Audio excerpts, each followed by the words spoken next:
जिंकुशल cardiac केअरने ठाणे शहरात प्रथमच अत्याधुनिक लीडलेस पेसमेकर प्रत्यारोपण यशस्वीरित्या करून हृदयरोग उपचार क्षेत्रात नवे पर्व सुरू केले आहे. हृदयाचे ठोके मंदावणाऱ्या रुग्णांसाठी हा उपचार अधिक सुरक्षित, कमी आक्रमक आणि आरामदायी मानला जात आहे. याबाबत माहिती देताना हृदयरोगतज्ञ डॉक्टर मयूर जैन यांनी सांगितले की पारंपरिक पेसमेकरमध्ये छातीखाली जनरेटर बसवून त्या हृदयापर्यंत नेल्या जातात. त्यामुळे संसर्ग, रक्तस्राव, लीड खराब होणे किंवा हालचालींवर निर्बंध यांसारख्या समस्या उद्भवू शकतात. नवीन लीडलेस पेसमेकर मात्र व्हिटॅमिन गोळी एवढ्या आकाराचा असून तो जांघेतील शिरेतून थेट हृदयात बसवला जातो. या प्रक्रियेसाठी मोठी शस्त्रक्रिया, छातीवरील जखम किंवा तारा आवश्यक नसतात. केवळ छोट्या छिद्रातून प्रत्यारोपण केले जाते आणि रुग्णाला साधारण 1 ते 1.5 दिवसांत घरी सोडता येते. डॉक्टर जैन यांच्या मते या तंत्रज्ञानामुळे संसर्गाचा धोका कमी होतो, रुग्णांना जलद पुनर्वसन मिळते आणि दुसऱ्याच दिवसापासून दैनंदिन कामे, व्यायाम किंवा योगास सुरुवात करता येते. पारंपरिक पेसमेकरची बॅटरी साधारण 10 वर्षे टिकते, तर लीडलेस पेसमेकरचे आयुष्य 14 ते 22 वर्षांपर्यंत असू शकते. त्यामुळे हृदयाच्या ठोक्यांच्या उपचारासाठी हा आधुनिक आणि प्रभावी पर्याय ठरत असल्याचे त्यांनी सांगितले. आम्ही डॉक्टर मयूर जैन आहे, जिनकुशल कार्डियाक केअर ठाणेमधून. एक नवीन उपचार पद्धती ठाण्यामध्ये आम्ही लॉन्च केली आहे. त्याला म्हणतात लीडलेस पेसमेकर. लीडलेस पेसमेकर म्हणजे हा एक उपचार आहे अशा पेशंटसाठी ज्यांचे ठोके कमी पडतात हृदयामध्ये. हे फार कॉमन आजार आहे. 70च्या वयानंतर ऑलमोस्ट 30 to 40% लोकांना हा हार्टबीट कमी होण्याचा त्रास होतो आणि अशा पेशंटला पेसमेकर लावायची आम्ही ॲडवाईस देतो. आधी आम्ही पेसमेकर जो लावायचो तो एवढा मोठा होता, एवढा मोठा, हा इथे छातीखाली लागायचा आणि याच्यासोबत 2 तारा, अशा लांब तारा ह्या हृदयामध्ये जायच्या. ह्याच्यामध्ये बराच प्रॉब्लेम पेशंटला होऊ शकतो. ही पण एकदम सर्टिफाईड थेरपी आहे, पण ह्याच्यामध्ये काय आहे की लोकल पॉकेट जो बनतो त्याच्यामध्ये ब्लिडिंग होणे, इन्फेक्शन होणे, ते तार आतमध्ये जातात, ते एका नसामधून जातात, वेनमधून. त्या वेनमध्ये ब्लॉकेज होणे, ब्लॉकेज झाल्यामुळे लीड्स खराब होणे, लीड्स जर खराब झाल्या त्यांना मग चेंज करणे, आणि इथे एकदा इन्फेक्शन झाला तर तो इन्फेक्शन त्या लीड्सच्या थ्रू हार्टमध्ये पोहोचतो आणि that can be life threatening. त्यामुळे प्लस याच्यामध्ये हे लावल्यावर पेशंटला एक्सरसाइज करता येत नाही फॉर 1 month, हात हलवता येत नाही कारण लीड हलू शकते. सो हे सगळे त्रास नाही व्हावे म्हणून हा आविष्कार केला आहे काही कंपनीवाल्यांनी, आणि हा 7 वर्षापासून वापरला जातो दुसऱ्या देशांमध्ये. भारतात आता 1 वर्षापासून आम्ही वापरतोय आणि याचं नाव आहे लीडलेस पेसमेकर. ही एवढीशी चिप, आम्ही याला चिप म्हणताना जेव्हा आम्ही पेशंटला समजवतो की एक चिप तुमच्या हार्टमध्ये लागेल.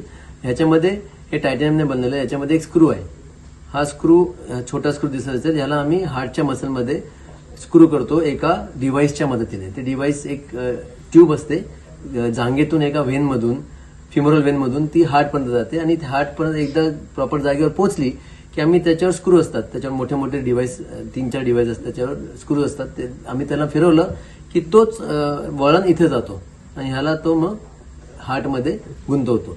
एकदा व्यवस्थित हे झालं, हार्टमध्ये लागलं की हे ह्याला एका चिमट्याने तरी पकडलेलं असतं. वन्स वी चेक की सगळे पॅरामीटर्स ओके आहेत, बरोबर हे काम करत आहे, तर आम्ही त्याला रिलीज करून टाकतो. त्या रिलीजचा एक बटन असतो, ते रिलीज केलं की सगळं सिस्टम बाहेर येते. एवढ्याशा 4-5 मिलीमीटरच्या होलने पूर्ण शस्त्रक्रिया केली जाते आणि त्याच्यावर एकच टाका लागतो. तो टाका दुसऱ्या दिवशी आम्ही काढतो आणि पेशंट घरी जातो. त्यामुळे याच्यात पेशंटचा स्टे पण फार कमी आहे हॉस्पिटलमध्ये, 1 ते 1.5 दिवस. आज केला ऑपरेशन तर उद्या आम्ही डिस्चार्ज करू शकतो पेशंटला. जुन्या पेसमध्ये आम्हाला पेशंटला 3 ते 4 दिवस कमी ठेवावं लागायचं, कधी कधी जास्त पण 5 दिवस, कारण अँटीबायोटिक द्यावे लागायचे. इथे इन्फेक्शन होऊ शकतं म्हणून आम्ही अँटीबायोटिक देतो, इंजेक्शन अँटीबायोटिक ते द्यावे लागायचे. प्लस इथे ब्लिडिंग झाला आहे का, काही प्रॉब्लेम झाला आहे का ते ऑब्झर्व करावं लागतं नेक्स्ट दिवस, कारण मोठा प्रोसिजर आहे तो जुना जो पेसमेकर करायचो आम्ही. त्यामुळे जास्त दिवस हॉस्पिटलमध्ये स्टे असायचं. आता त्याच्यामुळे ह्या नवीन प्रक्रियेमुळे हॉस्पिटलचा स्टे पण कमी झाला आहे आणि पेशंटला कम्फर्ट फार जास्त आहे. हे लावल्यानंतर पेशंटला काहीच रेस्ट्रिक्शन नाही. दुसऱ्या दिवसापासून ते योगा करू शकतात, स्विमिंग करू शकतात, एक्सरसाइज करू शकतात. आम्ही सगळं अलाव करतो पेशंटला. किती वयाच्या पेशंटमध्ये ही उपचार पद्धती लागू होते? कुठल्या वयाच्या पेशंटमध्ये? युजली ही लागते 70 वयाच्या वर कॉमनली. तर आणि आम्ही कधी कधी, फार रेअरली, हे लहान मुलांमध्ये पण ही पेसमेकर लागतं. आम्हाला फार त्रास व्हायचा ह्या पेसमेकर लहान मुलांमध्ये, कारण हाईट वाढते. एकदम रेअरली होतं लहान मुलांमध्ये, फार अनकॉमन आहे. जसं मी एक इम्प्लांट केलं तर सगळ्यात कमी तिचं वय होतं 13 वर्ष. ते अनुवांशिक असतं, वडिलांमुळे तिला आलं. त्याच्या वडिलांचंही मी केलं होतं, तिचंही मी केलं होतं. त्यांच्यामध्ये काय होतं की हाईट वाढते, त्यामुळे ही याची लेंथ तर एकच फिक्स असते आणि आम्ही टाका घेऊन टाकतो आतमध्ये, त्यामुळे ही लीडची लेंथ नाही वाढू शकत. तर अशा पेशंटला 7-7 वर्षांनी चेंज करावं लागतं. त्यामुळे लहान मुलांमध्येही हे फार चांगलं आहे, पण त्याचं छोटा डिव्हाइस लावतो मी, त्याच्यापेक्षा छोटा डिव्हाइस या यंत्राची लॉंग लाईफ सर सर पहिलं स्पेस मेकर होतं ते आणि ह्याच्यामध्ये किती फरक आहे? खर्चिक आहे का हे कमी खर्चिक? हे खर्चिक आहे. ऑब्व्हियसली कुठली नवीन टेक्नॉलॉजी ती आपल्या जनतेसाठी थोडी हाय कॉस्ट असते, कारण हॉस्पिटलला रिक्रूट करण्यासाठी हाय कॉस्ट लागतो. जशी याची इम्प्लांटेशन रेट वाढेल इंडियामध्ये तसे याचं कॉस्ट कमी होईल. आता 2 फॉरेन कंपनीज याला बनवत आहेत, त्यामुळे अजून अजून रिसर्च चालू आहे. इंडियनला एकदा बनलं किंवा हे कंपनी पण कमी करतील जेव्हा याचं रेट वाढेल. ऑलमोस्ट डबल पडतं, दुप्पट कॉस्ट आहे. या यंत्राची लाईफ किती आणि किती वर्षानंतर हे बदली करावी? सो तेही याचा फायदा आहे की जो रुटीन टेस्टमध्ये आम्ही लावायचो त्याची लाईफ 10 वर्षच होती. 10 वर्षाने बॅटरी चेंज करायला लागायची, छोटा शस्त्रक्रिया, परत 3 दिवस पेशंटला ऍडमिट व्हावं लागायचं. ह्याची लाईफ वेगवेगळ्या कंपनीची वेगवेगळी आहेत, पण 14 ते 22 वर्ष. ते डिपेंड करते की पेशंट किती वापरली जाते बॅटरी आतमध्ये. जेवढी बॅटरी कमी वापरली जाईल तेवढी लाईफ जास्त असतात, पण maximum life is 23 years.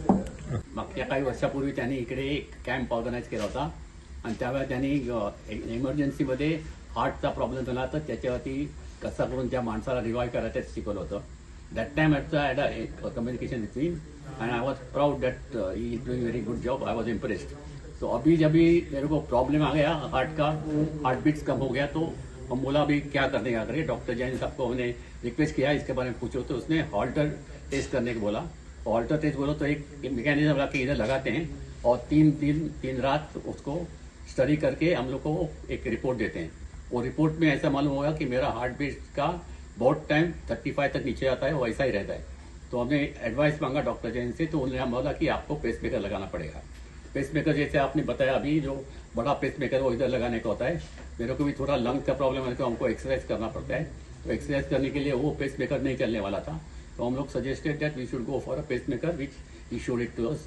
End that pacemaker लगाने के लिए हमको बोला कुछ तारीख फिक्स किया था 8 तारीख. हमको सुबह 8 बजे बुलाया, रात को आज बुलाया, कल सुबह बुलाया ऑपरेशन थिएटर में. 15-20 मिनट ऑपरेशन का तैयारी करने को लगाया. कोई आके बोला कि इधर आपको तो भाई एनेस्थीसिया देने वाले हैं. तो एनेस्थीसिया देने के बाद 15 मिनट में आके डॉक्टर जैन बोले सक्सेसफुल, तुम्हारा काम हो गया. Such a fast operation, such a intelligent operation without any knowledge. ऐसा ही जाके हार्ट में जाके उसको बिठा के स्क्रू करके मेरे को हार्ट बीट नॉर्मल करके हो गया. अभी I am having enjoyable life. मेरे को कुछ प्रॉब्लम आता नहीं. कभी कभी इधर फीलिंग आता है मेरे को लगता है तभी वो हार्ट बीट थोड़ा कम होके अपना पेसमेकर काम करने को लगा है, टक टक टक करके वापस नॉर्मल हो जाता है. So I am happy, very proud of mister doctor Jain, end the operation is done very successfully. Thank you doctor Jain.